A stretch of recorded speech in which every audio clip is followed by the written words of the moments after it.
جهانی از تلاش، جهانی از پیمودن مسیر. و این استعداد و ظرفیت و خلاقیت و ابتکار را خدا در ذهن جوان گذاشته.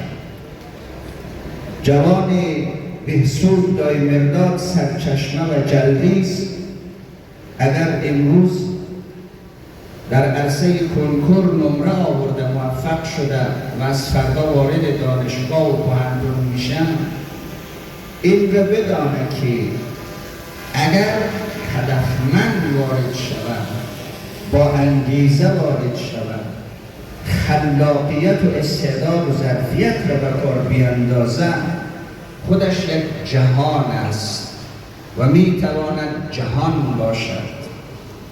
آدم‌ها دو جور زندگی دارند. گاهی زندگی فردیه، گاهی زندگی اجتماعیه.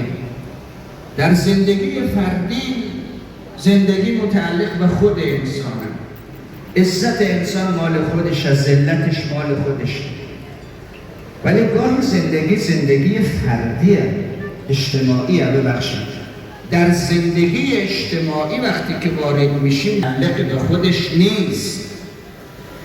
جوان بهسود دایمرداد سرچشمه و جلویز از وقتی که وارد کهن‌دون میشود و در این جاده حرکت میکند، این را بداند که دیگه متعلق به خودش نیست، متعلق به افغانستان است، متعلق به جامعه هست، متعلق به مردم و اجتماع است. و از همین کنکور و دانشگاه و کهن‌دون است که شخصیت‌ها ملی و فراملی می‌شوند.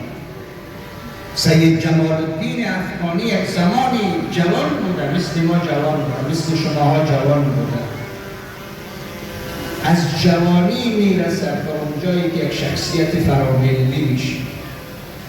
گاندی در اصل در حقیقت یک زمان جوان بوده، ولی از ظرفیت جوانی، استعداد جوانی استفاده میکنه، تبدیل میشه به یک شخصیت فراملی. و همینطور شما شخصیت‌های دیگر رو ببینید. نیلسون ماندلا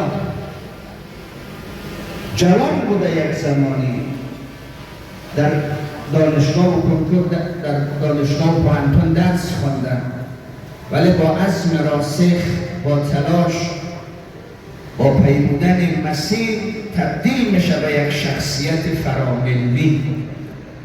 و این به جوانان عزیز ما، کنکوریان عزیز بدانند که در هر عصر و زمانی که قرار داشته باشند تلاش کنند زندگی اجتماعی را پیش ببرند. اگر شهید مطهری در کشور ایران مطرح می شود، در حقیقت ایران را به دنیا معرفی می کند. اگر امام خمینی در ایران مطرح می شود، ایران را به دنیا معرفی می کند. اگر گاندی در هندوستان مطرح می شود، در حقیقت هندوستان را به دنیا معرفی می کند. اگر سید جمال الدین افغانستانی در جهان مطرح می شود، در حقیقت افغانستان را به دنیا معرفی می کند. و همه جوانها هدفش این باشد. فرهنگیان، دانشگاهیان، کسانی که در مسیر علم و دانش قرار می گیرند، از لاک خودی بیرون بیایند، فقط به خود نبینند.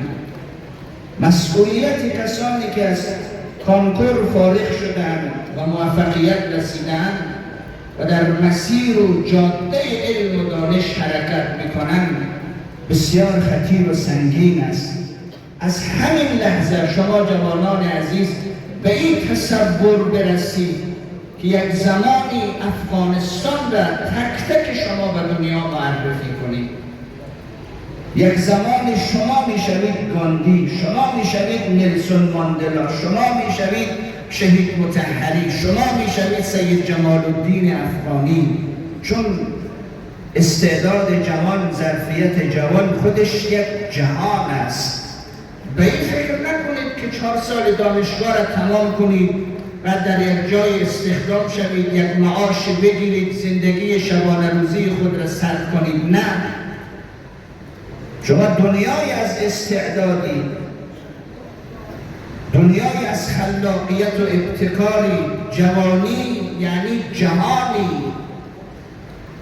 اگر امروز در این محفل برای شما تجلیل گرفتن و عزیزانی دست در کار این برنامه هستن از شما تشویق میکنن، به این تصور باشید، به این هدف و انگیزه درس بخوانید که یک زمانی تک تک شما معرف کشور باشید، معرف جامعه باشید، برای افتخار این جامعه، سربلندی کشور، دستاوردهای مهم و بلند را به دست بیارید. کسانی که در عرصه طبابت درس میخوانند سعی کنند بهترین پزشک شوند، بهترین طبیبی که در دنیا نفر اول باشد.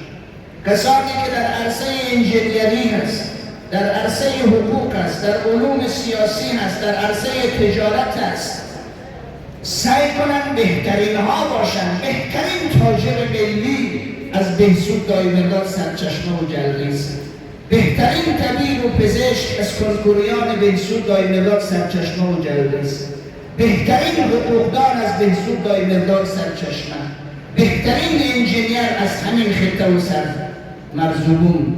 به این انگیزه درس بخوانیم، به این انگیزه حرکت کنیم، به این فکر نکنیم که نمرات دانشگاه را چجور پاس کنیم، در امتحانات پایان ترم قبول شویم، مردودی نگیریم. نه خیر، باید خود ما جهان را آباد کنیم، خود ما نلسون ماندلای تاریخ باشیم، گاندی تاریخ باشیم، سید جمال الدین افغانستانی تاریخ باشیم، شهید مطهری تاریخ باشیم، افتخار بیاریم برای کشور افغانستان، عزت بیاریم برای کشور عزیز ما، بلکه زمین افتخار را نصیب کشور کنیم.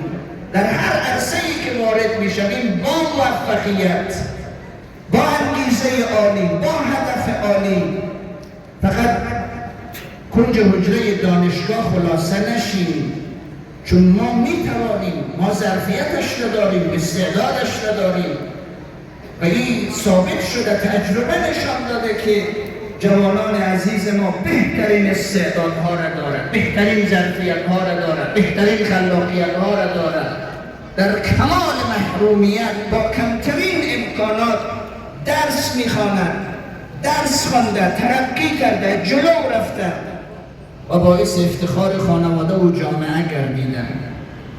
خلاصه عرض میکنم، جوانی جهانی است و کنکوریان عزیز باید ثابت کنند و خودشان را به جهان نشان بدهند و در عرصه های مختلفی که در رشته های مختلفی که قبول شده‌اند بهترین ها باشند و هر کدامشان برای کشور عزیز ما معرف، مایه افتخار، تاج افتخار و برگ زرین افتخار باشند.